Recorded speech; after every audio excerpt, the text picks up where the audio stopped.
না ম্যাডাম তো একটা কথা আমাকে বলতে হয়, স্বৈরাচার পতন, পলায়ন, এরপরে বেগম খালেদা জিয়ার মতো খুশি হওয়ার অন্য কোনো দ্বিতীয় ব্যক্তি থাকার কথা না।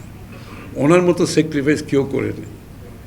উনি এরশাদের বিরুদ্ধে একবার এককভাবে শুরু থেকে শেষ, এইবারও, তারপরে 1/11-এর পরে আবার তখনও, এইবারও উনি হচ্ছে গণতন্ত্রের জন্য ওনার যে অবদান, যে ত্যাগ, অলমোস্ট জীবনের বিনিময়ে, তো ওনার থেকে তো বেশি খুশি হবার কেউ না এই মুহূর্তে। ন্যাচারালি উনি তো ওদিক থেকে মানসিকভাবে অনেক সুস্থ আছেন, শারীরিকভাবে যেটা আছে ওনার, সেটা তো এটা এটা এটা তো আর, যে ক্ষতি হয়েছে ওনার 6 বছর জেলে থেকে, এটা তো ফিরে পাওয়া খুব মুশকিল এখন।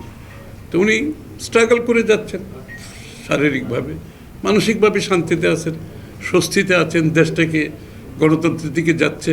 পুরোপুরি স্বস্তি আমি বলতেও পারছি না, যতক্ষণ না নির্বাচন হয়ে একটা গণতান্ত্রিক অর্ডারের দেশ না আসবে, ততক্ষণ তো ওনার যে ইচ্ছা, ওনার যে অবদান, ওনার যে ত্যাগ, সেটা তো পরিপূর্ণতা পাবে না। স্বাভাবিকভাবে উনি সেটার জন্য অপেক্ষা করছেন।